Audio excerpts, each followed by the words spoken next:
अस्सलाम वालेकुम वरहमतुल्लाहि वबरकातुहू। उम्मीद है आप सब खैर खैरियत से होंगे, सेहत भी ठीक होगी आप सबकी।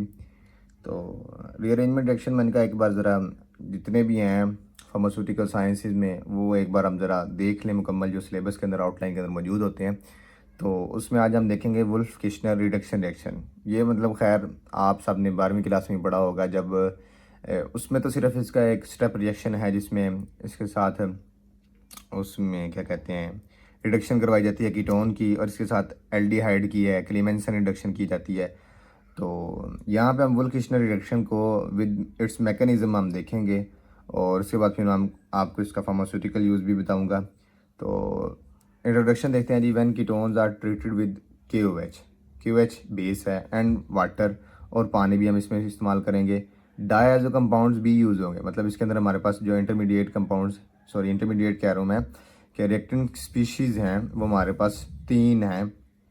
पेरेंट कंपाउंड में हमने कीटोन लेना है, तो दे फॉर्म अल्केन। अल्केन्स हमारे पास बहुत इंपॉर्टेंट कंपाउंड्स हैं, मतलब पेरेंट कंपाउंड भी समझे जाते हैं हाइड्रोकार्बन जो से हैं।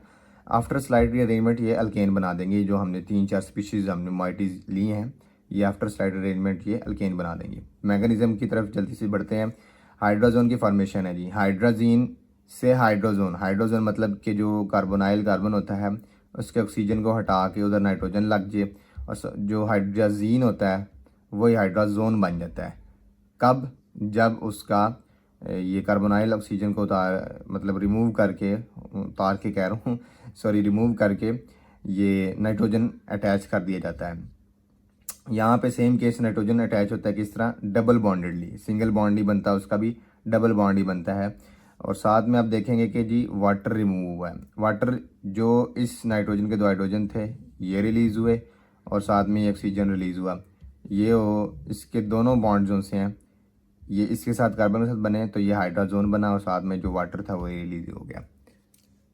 अब हम देखते हैं कि जी इसकी डीप्रोटोनेशन की बात करते हैं जी। डीप्रोटोनेशन है, देन नाइट्रोजन गैस एलिमिनेशन, और फिर लास्ट स्टेप में हमारे पास प्रोटोनेशन हो रही है। तो फर्स्ट स्टेप में हम देख रहे हैं जी, सेकंड स्टेप में डीप्रोटोनेशन हो रही है। अब डीप्रोटोनेशन कहाँ से करनी है, ये भी बहुत इंपॉर्टेंट स्टेप होता है जी, कि यहाँ पे भी नाइट्रोजन के साथ हाइड्रोजन प्रेजेंट है, और इस अल्काइल के पास भी, इनके पास भी हाइड्रोजन होंगे, इसके पास भी। लेकिन जो नाइट्रोजन हमने पीछे अटैच किया है एज अ हाइड्रोजीन की फॉर्म में डायज़ो कंपाउंड जो है, उसी का जो टर्मिनल नाइट्रोजन है उसका एक हाइड्रोजन हम रिलीज करेंगे। किस तरह जी? डीप्रोटोनेट करने के लिए। क्यों हमने डीप्रोटोनेट करना है?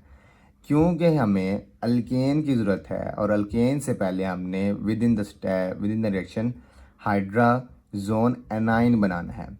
एनाइन बनाने के बाद हमारे पास आसानी हो जाएगी कि हम वाटर का अटैक करवाएं और कार्बन नेगेटिव सेंटर बनाएं, और उसके बाद हमारे पास अल्केन फॉर्म हो जाएगा। मतलब उसके अंदर फिर जो कार्बन के बॉन्ड की सेटिस्फेक्शन होगी वो हम हाइड्रोजन से वैलेंसीज उसकी पूरी कर देंगे, और नाइट्रोजन N2 की फॉर्म में रिलीज हो जाएगी। तो ये हाइड्रोक्सल ने इसका H एक्सेप्ट किया, ये वाटर रिलीज हुआ दोनों स्टेप में। पिछले में भी वाटर बना था, इसमें भी वाटर बन जाएगा, ये वाटर रिलीज होगा। अब ये हमारे पास एनाइन बन गया है। एनाइन की बॉन्ड की वैलेंसी पूरी करने के लिए पॉजिटिव सेंटर या पॉजिटिव चार्ज या हाइड्रोजन यूज़ होता है, तो हम फिर वाटर को यूज़ करेंगे। विद इन द रिएक्शन ये सारी स्टेप्स मैकेनिज्म के अंदर चल रहे होते हैं, मतलब हमें दोबारा बार बार पानी इस्तेमाल नहीं करना पड़ता। विद इन द रिएक्शन ये सारे काम हो रहे होते हैं, और ये वैसे भी थ्योरेटिकली हैं। एक्सपेरिमेंटली तो शायद किसी ने परफॉर्म किए हों, क्योंकि नेचुरल प्रोडक्ट से भी ये चीज़ें ऑब्टेन हो जाती हैं। तो नाइट्रोजन गैस एलिमिनेशन है। नाइट्रोजनस गैस की एलिमिनेशन कैसी होगी जी, कि ऊपर हमने देखा है कि ये नाइट्रोजन जो सा था ये नेगेटिव सेंटर बन गया था। अब नेगेटिव सेंटर तो बना था, लेकिन इसके साथ हमारे पास एक हाइड्रोजन प्रेजेंट है। अब नाइट्रोजन N2 भी हम यहाँ पे रिलीज कर देंगे, ये हाइड्रोजन इस हाइड्रोक्सल को दे देंगे, और ये जो हाइड्रोजन है एक ही स्टेप के अंदर, क्योंकि ज़्यादा लंबा हो जाता है फिर लेक्चर, तो एक ही स्टेप के अंदर हाइड्रोजन इस कार्बन के साथ अटैच होगा, N2 की फॉर्म में ये रिलीज होंगे, और ये हाइड्रोजन इस हाइड्रोक्सल के साथ जाके वाटर बना देगा। एक बार दोबारा मैं बता दूं कि इसी स्टेप के अंदर जब N2 रिलीज होगी, क्यों रिलीज होगी? क्योंकि अब ये जो हाइड्रोजन है ये हाइड्रोक्सिल के साथ जाके वाटर बना देगा। तो पीछे हमारे पास ये यहाँ पे बॉन्ड बनेगा, यहाँ से बॉन्ड टूटेगा। जब यहाँ से बॉन्ड टूटेगा तो ये N2 बन जाएगा, हाइड्रोजन तो पहले रिलीज हो गया, ये N2 बन जाएगा, पीछे कार्बन पे आ जाएगा जी नेगेटिव चार्ज, वहाँ पे आके कार्बन के साथ हाइड्रोजन अटैच होगा और हमारे पास एक बॉन्ड जो सा है वो अब इसका रह गया बनने के लिए कि अब हमें कार्बन के साथ एक हाइड्रोजन अटैच करना है ताकि वो हम अल्केन बना लें।